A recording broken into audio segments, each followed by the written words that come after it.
صاحب نے آپ کو اس وقت پکڑا ہوا تھا؟ جی ہاں، مجھے سیف الرحمان صاحب جو کہ احتساب کی بیورو کے چیف تھے، ان کے حکم کے اوپر یہ 1998 کی بات، 99 مئی 99 میں 1999 میں جی اور یاد رہے کہ مئی 8 میرا پرابلم چل رہا تھا سیف الرحمان صاحب کے ساتھ۔ میں نے بی بی سی کو ایک انٹرویو دی تھی جس سے میں نے کچھ الزام لگائے تھے گورنمنٹ کے اوپر۔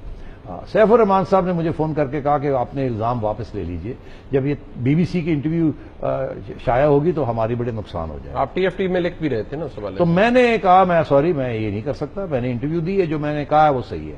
تو انہوں نے سوچا کوئی ایسا کیس بنایا جائے کہ ان کو ڈسکریڈٹ کر دیا جائے، تاکہ اگر اس کی انٹرویو آتی ہے تو لوگ کہیں یہ تو غدار ہے۔ تو انہوں نے میرے اوپر غداری کا کیس بنایا۔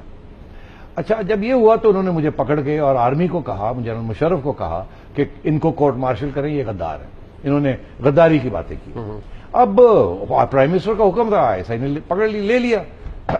اب جب مشرف صاحب کو یہ آگاہ کیا گیا، ایک ہمارے دوست ہیں جو قریب تھے مشرف صاحب کے، انہوں نے کہا آپ کو پتا ہے کہ جس چارج کے اوپر ان کو سٹی کو دھرا ہے اور آپ کے حوالے کر دیا ہے، وہ تو آپ کے نیشنل ڈیفنس کالج نے ان کو بڑے ہائی مارکس دیے ہوئے ہیں، جو باتیں انہوں نے وہاں کی ہیں۔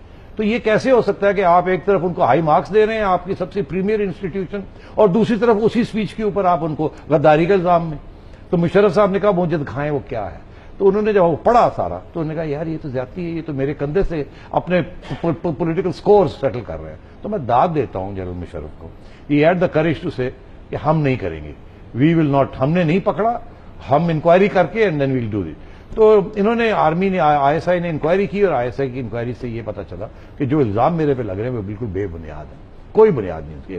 اور انہوں نے سپریم کورٹ پہ جا کے یہ کہہ دیا کہ جی ایسی بات ہے۔ اس میں سیف الرحمان صاحب اور نواز شریف صاحب ناراض ہوئے، اس میں کوئی شک ہی نہیں ہے، یہ تسلیم کرتے ہیں۔ اس کے بعد بھی مجھے سیف الرحمان صاحب سے دھمکیاں آتی رہی، وہ اور بات ہے کہ میں نے معاف کر دی، بھول گئے؟ نہیں بھولا تو نہیں، کیسے بھولا، ایک ایک لفظ یاد ہے، ایک ایک مرحلہ یاد ہے، کیا کیا ہوا کیا نہیں ہوا، مگر دل سے کھول دینا چاہیے۔ اللہ تعالیٰ سے زیادہ رحم کون ہے؟ تو یہ چھوڑے ان باتوں کو۔